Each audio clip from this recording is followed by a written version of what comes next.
thought it would be interesting this evening to talk about something that we have brought up in past shiurim, which is this question of who wrote the Torah or who wrote Tanakh, but to look at it from a bit of a different perspective than we had before, and ask whether Tanakh as a set of texts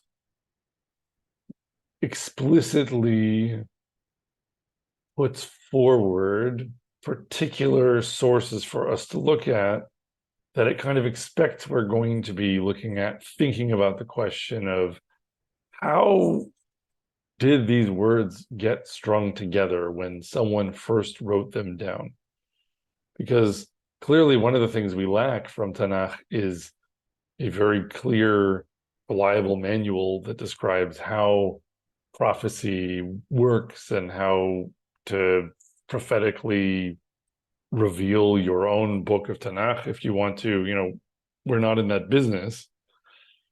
And then that leaves the origins of this text in some ways in the dark, not just because it's ancient history, which obviously makes any kind of question like that difficult to answer with full confidence, but also because there's, in the whole idea of Nevuah, or of texts that have divine inspiration, Ruach Kodesh, there's some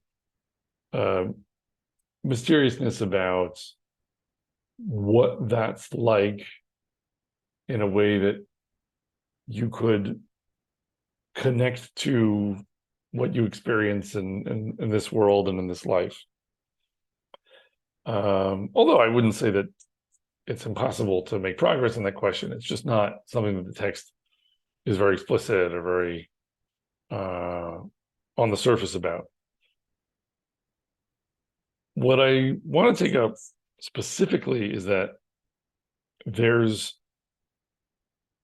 a piece of evidence in Sefer Tehillim, in the book of Psalms, that I really think is pushing this question under our nose a bit, saying, how did these texts get written? Like, in a sense, you could say maybe this is a more explicit way of posing things. Does Tanakh contain its own answer of sorts to what is called the documentary hypothesis, which is this pseudoscientific academic field of biblical criticism, where a bunch of ostensibly scholarly people cheer each other on in making new hypotheses that are equally impossible to substantiate or prove, or falsify for that matter, about who wrote what part of this piece of this book in the Torah. And they're a large enough community that it's possible to make up, for one person to make up such a story, and then everyone else says, oh yeah, I think that's a good idea, I think you're right, I think really there were two different Levitical authors, or whatever else, and it all is kind of an echo chamber, and people won't ever really be able to substantiate one way or another. But the point is, to put this most directly,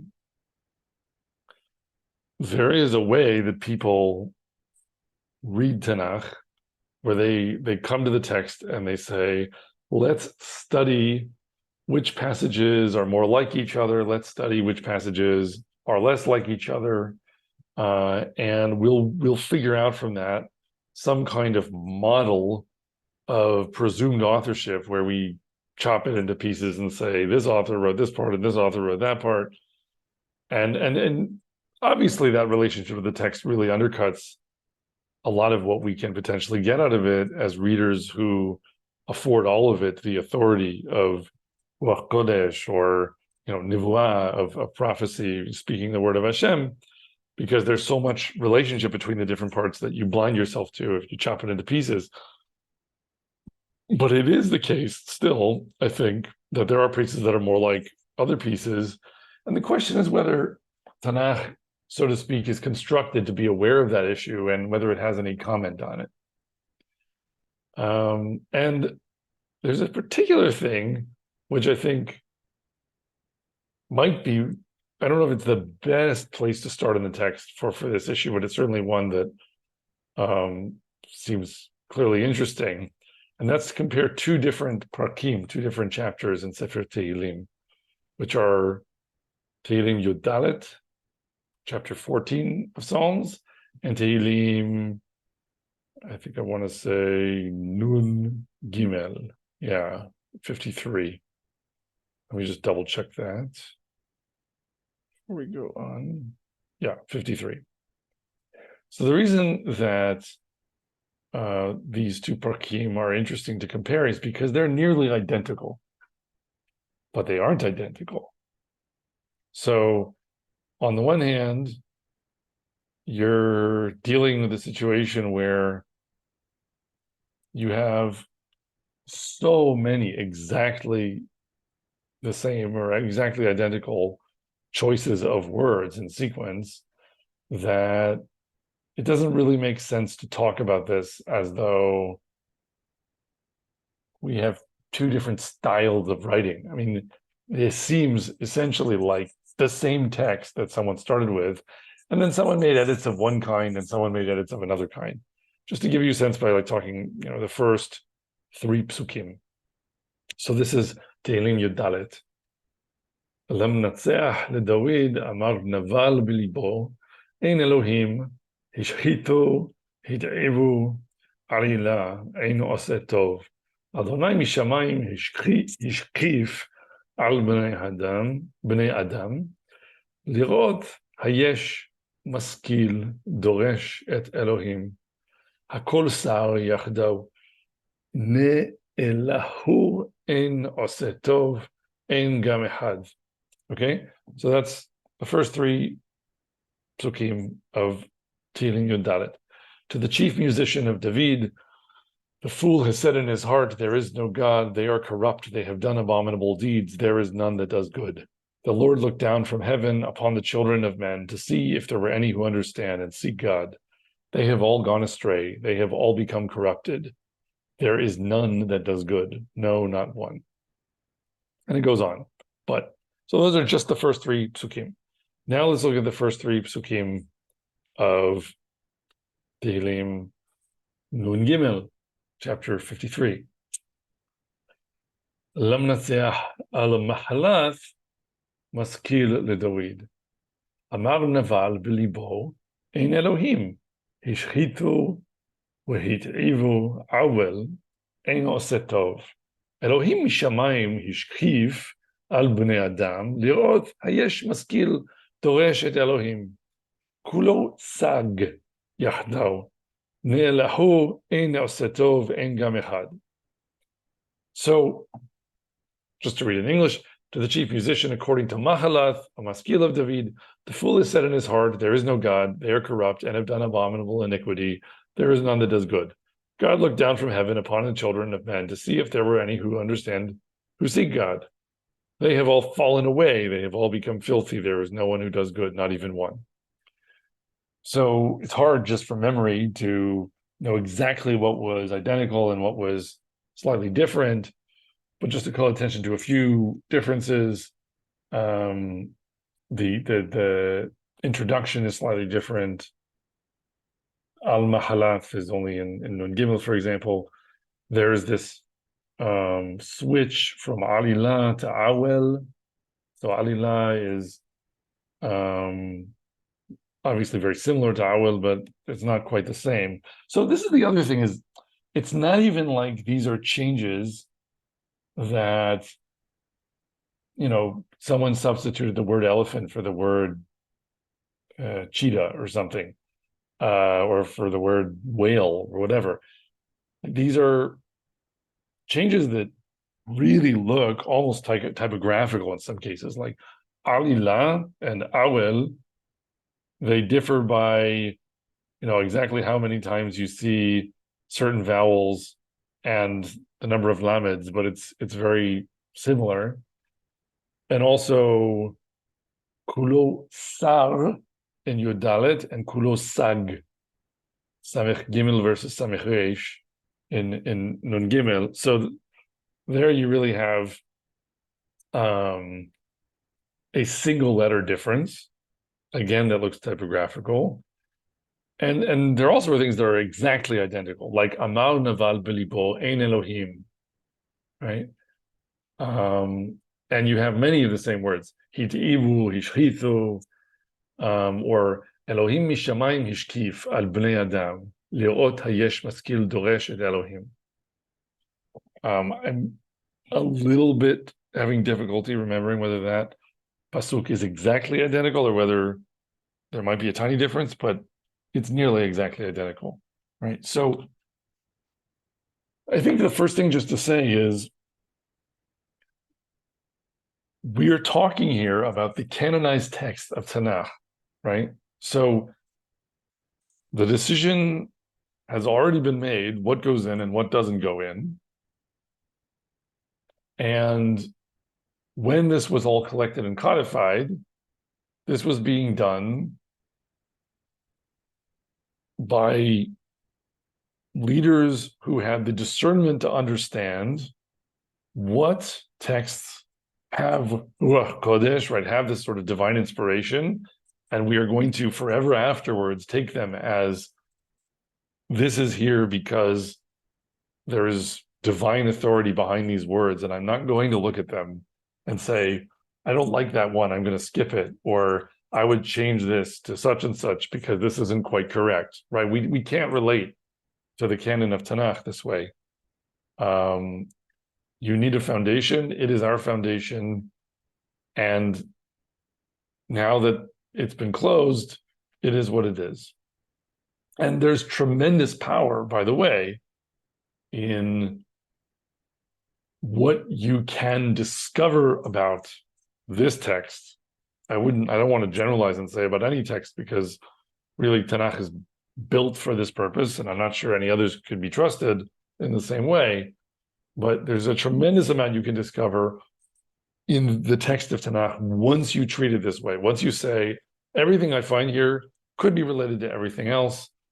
Of course, Hashem can put whatever relationships he wants into any part of creation, but he put the relationships he wants me to pay attention to into this part of creation, into this part of the text. So even though, yes, he wrote Tanakh, and he also, as we said before, wrote War and Peace, including some edition of War and Peace that had a typo in it, because he wrote everything, so to speak. He's the author of everything.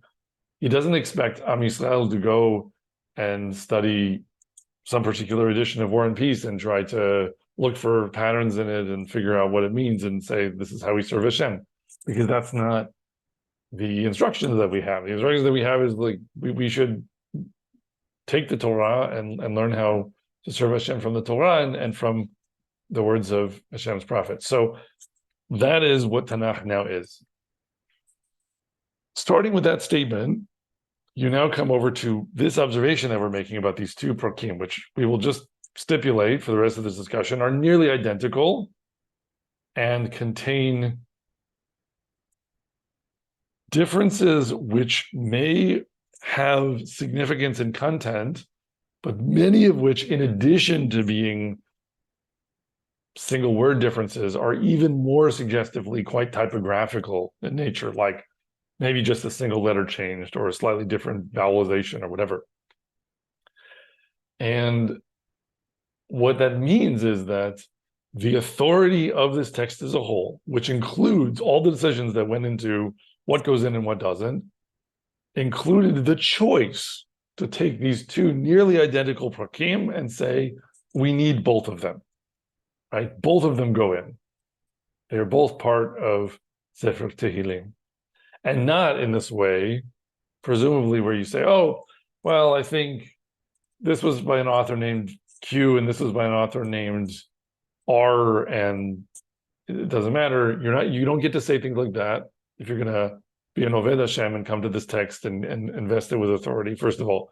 Second of all, you don't get to come to it and say, oh, maybe there was just a stack of papers and they decided to canonize the whole stack when someone grabbed it, and he had an earlier edition of one of these and he grabbed it by mistake. This is Hashem's Tanakh for us, right?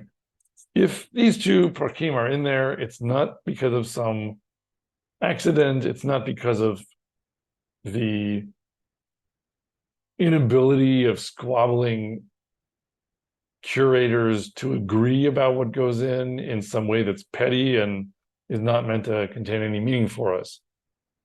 Like with everything else, we are meant to relate to this text and say, if these are both here, they're here because that has a message and it has a meaning that will teach me how to understand the world through the eyes of Hashem and his prophets better, and so to serve Hashem better. That's the underlying analytical premise. And if that's the case, then now we have to confront the fact that it was the choice of Tanakh, so to speak. It was the choice of HaKadosh Baruch Hu. It was the choice of the canonizers of Tanakh to push under our noses the fact that it's possible for there to be basically two different versions, nearly identical, and almost down to the point where it starts to be, oh, maybe someone just made some copying errors or something. Two different versions of the same thing, and either one of them could have made it into Tanakh. So maybe both of them did in this case. And who knows, maybe there were analogous kinds of mutated versions of other Parakim and Tehillim that didn't make the cut, but they existed. Like, I think that's one thing that it's very hard not to immediately start asking, is Tanakh trying to show me how it was assembled? Is it trying to show me that there was some kind of larger ocean of versions of these texts? And usually one got selected, but in this case, we're going to keep two of them just so you can see. And, we've asked this question enough. And I think if all we were doing was talking about this text, we would say, well, maybe, I don't know, but it is what it is. Maybe what we should do is put them side by side and look at the differences and figure out the differences in meaning and try to understand just within this parak or these two parkim, what's being said and how one becomes a comment on the other. And yes, there are some things that you could try to do that are elaborate along those lines. I am going to just try briefly to go outside the text because I think there's something in this text that is actually referring to other places in the Torah that are quite relevant to this. There are a few words that pop out. So one of them is naval. Amar naval bilibo ein Elohim hishchitu v'hit'evu awel ein oseh tov. This is from Nun Gimel. The fool has said in his heart, there's no God. Okay? So first of all, just that sentence, right? We start to notice that the text of these two Prakim and Tehillim specifically is about some notion of, oh, maybe there is no kind of oversight of the world by a divine creator, right? So it's not very far off already from the discussion of what would be the attitude of someone doing, so to speak, biblical criticism. And it would be, oh, well, I'm a scientific thinker, although I think the entire field of biblical criticism lacks scientific thinking as far as I've ever seen. But like real scientific thinking. But leaving that aside, there is the sort of the conceit of being scientific and thinking about this. And of course, if you're going to think about something as a scientist, you can't resort to divine intervention as the explanation for the things that you see, because then you don't try harder to think about what you see and know about the world and how it could have caused B, which is the name of the game in trying to come up with scientific explanations of things, especially when you're coming up with scientific explanations of what might have happened in the past to give you the evidence you see in the present. So the idea of Ein Elohim, right, that there is no God overseeing things, and then the response of the text, Elohim mishamayim hishkif al bnei adam, lirot hayesh maskil doresh et Elohim. So the response is Hashem is saying, no, I'm here, I'm looking down from Shamayim, but I'm looking to see if there's anyone who's seeking me, right? So there already is kind of an answer to this. Oh, you look at the world and it seems like maybe it's all just this kind of corrupt mess, and perhaps there is no oversight. And then it responds with Hashem is overseeing things, but he's not just saying, let me try to prove to someone who says there is no God that I'm here. He's not as interested in that. He's looking for someone who has the discernment to seek him, to seek HaKadosh Baruch Hu. And if someone seeks him, then there's going to be some kind of relationship that becomes possible. So we see that, in various other passages. But again, I digressed a little bit. I want to get back to Amar Naval B'libo en Elohim. All right, so a Naval, what's Naval? This word Naval. Where else do we see the word Naval?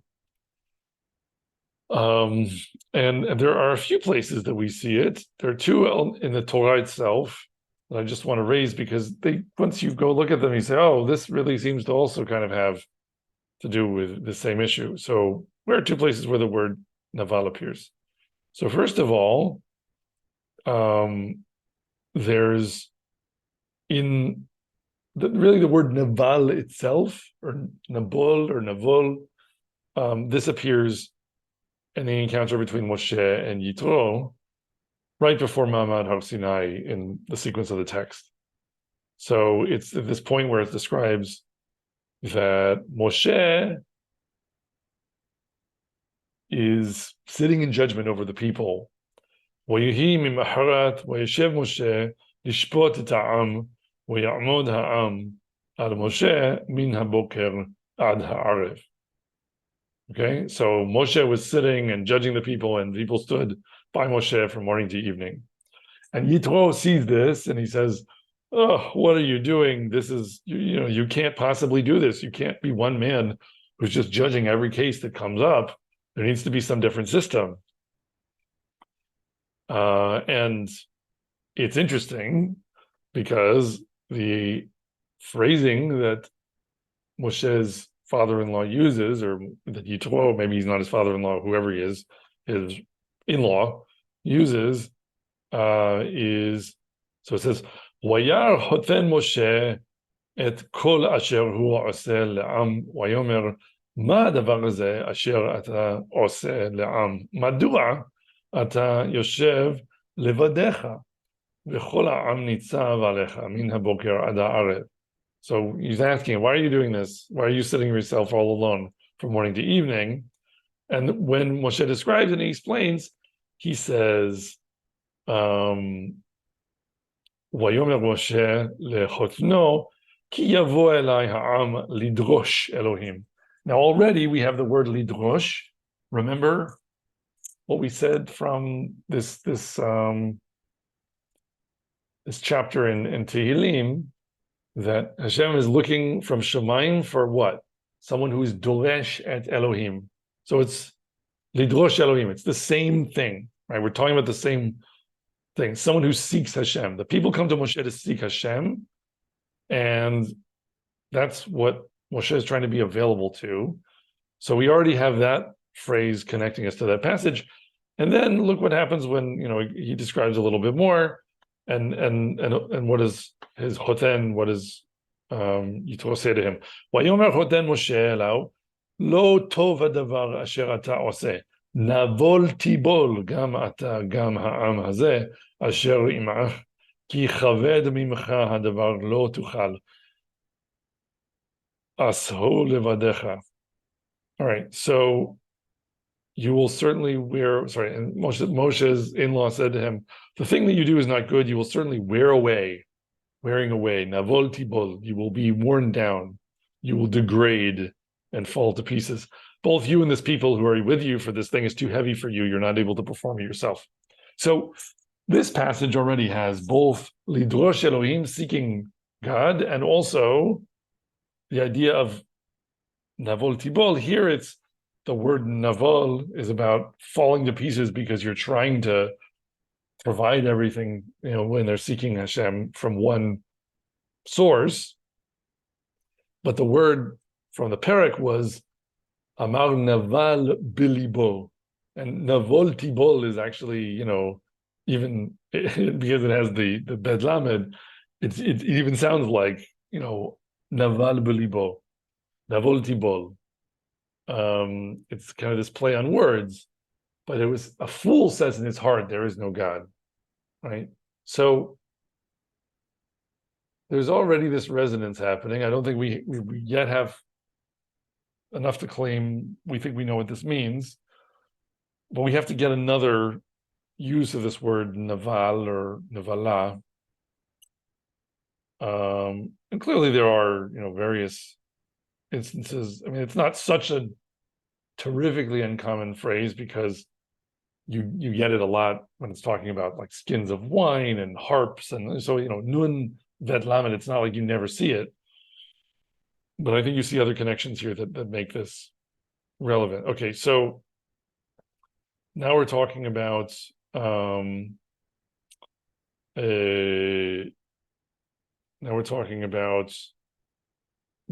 Bavel. Why are we talking about Migdal Bavel? Because in Migdal Bavel, the Tower of Babel, it was they had one language and one speech. And they decided to build a tower. They said, let's make bricks, we'll burn them, and we'll use the bricks like stones, and we'll build a big tower. And it says,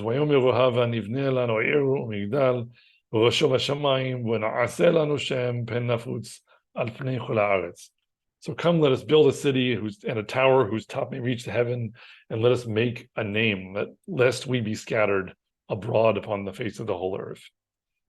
Okay, now there already is this element of let's build a tower up to Shamayim because we're going to be up in heaven. So there's a little bit of this Ein Elohim Enoset Tov, and then it's Vayered Adonai lirot et ha'ir ve'et hamigdal asher banu bnei ha'adam.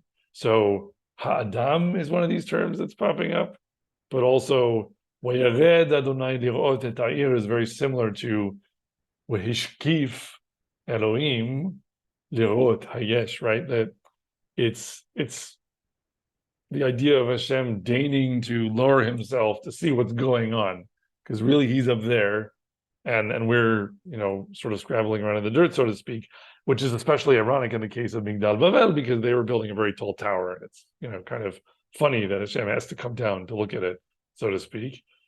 But the point is, then what does HaKadosh Baruch Hu say? He's concerned about what will happen if they're just always talking in this one language.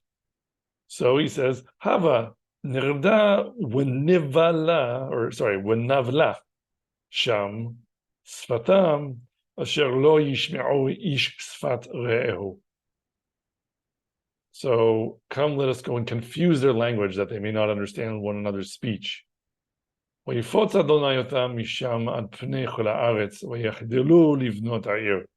So the Lord scattered them from there upon the face of the earth, and they left off building the city. And this is about the founding of Bavel. And it's called Bavel because of this Balal Sfatam, which is interesting also because Bavel is two bets and Lamed, and Balal, so Al Ken Kara Shema Bavel, Kisham Balal Adonai Sfat Kol Haaretz. Ubisham hefitzam Adonai al pnei chol haaretz. So, therefore it's called Bavel because Hashem confused their language. But the word confusing isn't actually that he baval their language; it's he balal their language. So it's showing you what that is, even because there's this substitution of one letter for another, right? So this is the idea, I think, of linguistic mutation, really very explicitly written out when we're looking at Migdal Bavel. And here in Migdal Bavel, we also have these clear resonances with this passage in Tehillim that appears twice, where there's this word naval or navla here that appears. And we are seeing this idea of Hashem coming down and looking at people. And here, even interestingly, in this other way, it's connecting through to Yitro, because Hashem is kind of playing the role of Yitro here. The same way that Moshe was one man sitting and giving his answer to everyone, like with Bavel, where they had Safa Achat Udvarim Achadim, they had one language. And then Hashem says, no, this isn't good. You need to have more languages than that. It's like when Yitro is saying, no, this isn't good. You need to have more judges than just yourself. So it very much parallels that as well. So these three passages, I feel like you can thread, a rather tight loop connecting all three of them, where it goes through multiple points in each one of these locations. And now the question is, what does that mean? What do we conclude from it? And I don't think maybe we have the full story here. I think there may be other passages that are interesting to include in this analysis as well. But just a brief comment to try to close this up in this first version of this discussion. I think what we've seen in these texts is that they're aware to some degree of the difference between looking at the world and saying there is no God, or looking at the world and seeking Hashem and seeking an answer from him. Right? Those are two different mental postures. And this is somehow related to the idea of linguistic mutation, right? Not just two different versions of something, but really like substitution of letters, like we see in these two prakim in Tehillim. It's like a reference to Migdal Bavel, this idea of Bavel and Balal, that you'd have one language, but then people go off over here, and these people start speaking with this accent, and before you know it, some of the words change, and these people speak with a different accent, and before you know it, some of the words change differently, and now you have two languages. It's the idea of evolutionary diversification over time through mutation, right? Like populations grow, spread, separate, and then develop their own way of speaking. And it isn't exactly the same thing as DNA mutation, but it's rather a compelling analogy because there's a similar unpredictable or seemingly random way in which little shifts and changes can happen over time. And before you know it, you had one process with one template, and then you go down the line, and a little bit later, maybe there are two different versions of the same thing, and not all the words are the same, and maybe some of the letters have been dropped or omitted or substituted. So you had sar over here, and now you have sag. By the way, the word sar is interesting because it's about turning, like turning away from something. So it's about kind of, you're standing at the crossroads. You have a path. You're choosing. You're going to turn this way or that. Like when Moshe turned to see the burning bush, kisar lirot. So there's this sense of forking paths, choices to make about which way things go. And as you take one starting text, one safachat udvarim achadim, one Moshe, and then you put it in the hands of a whole bunch of rabbanim, where you put that language in the mouths of a whole bunch of different people, and then they all go off and make their little villages, or and they're a little more spread out. It doesn't stay the same. People don't go different ways down this network of forking paths, and before you know it, you have a bunch of texts that aren't identical. Now, at a certain point, that must be a corrupting process, right? Like, if there were 900,000 different versions of the Sefer Torah, and some of them said, don't murder, and some of them said, go right ahead, but they were 85% identical, what would we do with that, right? We would not have the confidence to be able to shape the choices of our lives around something that had so little consistency about things that seem really important. And on the other hand, there is something troubling if we go to the opposite extreme and say,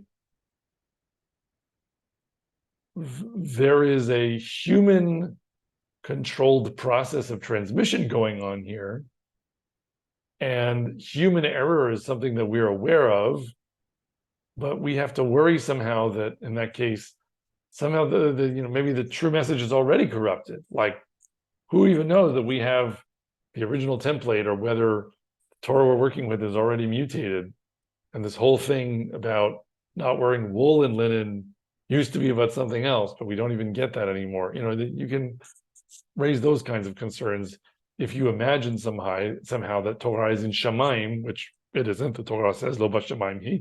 So, but if you imagine there's like a perfectly written Torah in Shamayim, and we're always asking whether the one we have currently compares and matches exactly to that template, how would we know that? And how would we be able to tell that there wasn't some kind of drift in evolutionary process and mutation over time, not just with the text of the Torah itself, but I think what we're really talking about here is Tanakh also, and for that matter, a whole bunch of other things that we derive authority from in our tradition. So I think what you can at least say about these Parkim and Tehillim is these are here deliberately. They are nearly identical, yet they are not identical. They are about the question of whether Hashem is watching over everything or not. And Hashem's answer to that is, I'm looking to see who's looking for me, who's coming to seek me. We take that over, we look at Moshe, he's dealing judgment out. People are coming to seek Hashem, and he is providing, the answer. And we see this moment where the decision is made that now it's not just going to be Moshe, it's going to be in the hands of others as well. There's this devolution of power to rabbinical courts. And there's a recognition that has a relationship to Migdal Bavel, to the idea of something that was one language being at risk of being scattered and corrupted.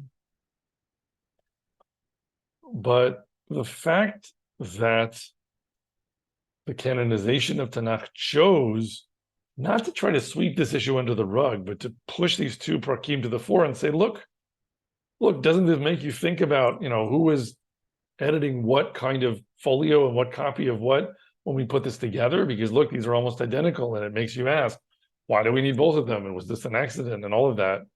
It's very hard to avoid that. The text is doing that to force you to think about that and to say it knows that's true and it's okay, right? It's okay. There was some kind of history to how this text got put together. We don't know exactly what it is. It's totally impossible for us to say what that was with confidence for a variety of reasons, ranging from ideological and political ones to just archaeological and historical ones. But we have what we have now. It is the intention of Hashem, who is overseeing everything, that we have the version that we have. And that's not because there never was some process involving more than one person who is trying to transmit the truth to us. I think that's the point, basically, is that yes, when Bavel was trying to challenge Hashem by having a single language, that's why HaKadosh Baruch Hu makes the world into this constantly mutating linguistic mire where you can't have one language that you could, so to speak, use to replace the idea of HaKadosh Baruch Hu and build your own tower, so to speak. So yes, anything involving people and anything involving language, words, text, it's going to be corrupted over time in the sense that changes happen. And that corrupting influence will undermine projects like Migdal Bavel. However, when we're talking about it in the context of Moshe and the rabbinical courts, we understand how the opposite can be true. We understand that when someone is coming to seek Hashem, that it can be the case that it's better, in fact, that we don't just have Moshe, that we have, for example, the Mishnah and the Talmud with all of these different voices, because the whole Torah can never actually be elaborated in its entirety by asking questions to one person, even if it's Moshe Rabbeinu. It's, so to speak, in the parlance of modern expressions, it's a feature, not a bug, right? We want and need, and HaKadosh Baruch Hu wants and needs for his Torah to be properly elaborated, for it to be something that's in the hands of a community of scholars who are seeking HaKadosh Baruch Hu with sincerity and engaging in discussion with others who are doing so, and maybe engaging in argument with others who are doing so. And with the Talmud that we have, this is obvious, right? You can't possibly get the depth and the richness of the understanding of Torah that you get from the Talmud if all you have is one line in Chumash or if all you have is one person that you go to and you just say, can you please tell me the answer? And I'll do what you say because you have divine authority. Chumash is in its own way this infinite ocean, and you can unpack things from it. And Chazal get a lot of what they get by digging in Chumash. But the point is, it needs a community to do that. It's not the task for one person. And so I think in the end, what you have here is the text of Tanakh itself is acknowledging the kinds of things going on, so to speak, in the back room as this is put together, that would make any biblical critic say, aha, I've proven that in fact, this is all just, some project assembled by people, and you had this author and that author, etc. And saying, so what? Who cares? Borei Olam, the creator of the world, is the author of everything. And a process involving many people is his intention. It's his intention for the canonization of Tanakh, and it's his intention for how we should elaborate the implications of his Torah. But that doesn't mean that it's a corrupting process that leads to a dead end. Rather, it's a living process that leads us ever closer to a full comprehension of Elohim Chaim, the living God. We would like to encourage our viewers to share these videos with friends and send in your responses. If you would like to obtain Birkon Nusach Eretz Yisrael or invite the rabbi for a speaking engagement, please email us at office@machonshilo.org.